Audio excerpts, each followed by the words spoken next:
दोस्तों नमस्कार, मैं हूं जय और आप देख रहे हैं जय हिंद न्यूज।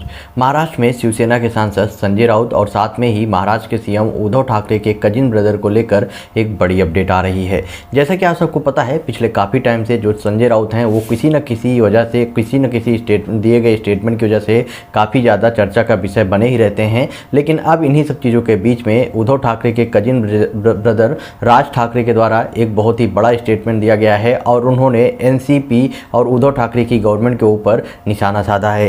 जैसा कि अभी एक अपडेट आ रही है, इसमें बताया जा रहा है कि कल शिवाजी पार्क में मनसे की गुड़ी पाड़वा बैठक में मनसे अध्यक्ष राज ठाकरे ने राज्य में महाविकास आघाड़ी सरकार की कड़ी आलोचना की। इस बार उन्होंने एनसीपी और शरद पवार पर जातिवाद का आरोप लगाया। राज ठाकरे के द्वारा लगाए गए इन सब आरोपों के बीच में अब जो है शिवसेना ने एक कड़ा रुख अपनाया है और शिवसेना की तरफ से शिवसेना के सांसद संजय राउत ने राज ठाकरे को सीधे राज ठाकरे के ऊपर निशाना साधते हुए उनका जो है जवाब दिया है। जहां पर इनके द्वारा बोला गया है कि ज्ञान के दांत जो है, और राज ठाकरे के ऊपर निशाना साधते हुए इनके द्वारा बोला गया है कि जो ज्ञान के दांत होते हैं वो काफ़ी लेट से आते हैं, इसलिए इस तरह की बातें उनके द्वारा की जा रही है। राज ठाकरे ने कल शिवाजी पार्क में एक रैली को संबोधित करते हुए मस्जिदों पर घमासान का मुद्दा उठाकर सरकार और मुसलमानों पर निशाना साधा था। उन्हें जवाब देते हुए राउत ने कहा है कि कल मुंबई में मेट्रो समेत कई उद्घाटन हुए। उन्होंने साफ कर दिया कि सरकार जो करना चाहती है वह करने में सक्षम है। राज ठाकरे मराठी भाषा भवन का स्वागत करना चाहते थे। उन्होंने यह भी कहा कि कोई इस बारे में बात नहीं करेगा। राज ठाकरे के इस आरोप पर शरद पवार ने नक्सलवाद फैलाया। उन्होंने कहा कि वह भी शरद पवार के नक्शे कदम पर चलने वाले थे।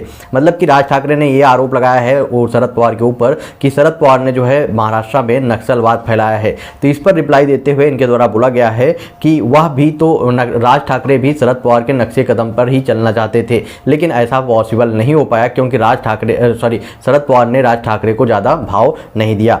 साथ में आपको बता दूं कि राज ठाकरे ने अपने भाषण के दौरान सीधे एनसीपी और शरद पवार पर महाराष्ट्र में जातिगत राजनीति के लिए जिम्मेदार होने का आरोप लगाया है। उन्होंने गंभीर आरोप लगाते हुए बोला कि 1999 में एनसीपी के जन्म के बाद से ही महाराष्ट्र में जाति की राजनीति बड़े पैमाने पर शुरू हुई है। हम जात पात से नहीं आते। फिर भी उन्होंने यह भी पूछा कि हिंदू कब बनेंगे। वह यह कहकर मराठा आरक्षण का लालच भी दिखाते थे। मतलब कि सीधा शरद पवार के ऊपर निशाना साधा गया है, जिसकी वजह से अब संजय राउत के द्वारा राज ठाकरे को रिप्लाई दिया गया और इनके द्वारा बोला गया है कि राज ठाकरे को देखकर लगता है कि जो ज्ञान के दांत होते हैं वो लेट से आते हैं, जैसा कि उनके द्वारा स्टेटमेंट दिया जा रहा है। बाय द वे, आपका क्या ओपिनियन है इस पर? आप अपना ओपिनियन कमेंट बॉक्स में बताएं और वीडियो ज़्यादा से ज़्यादा शेयर करें।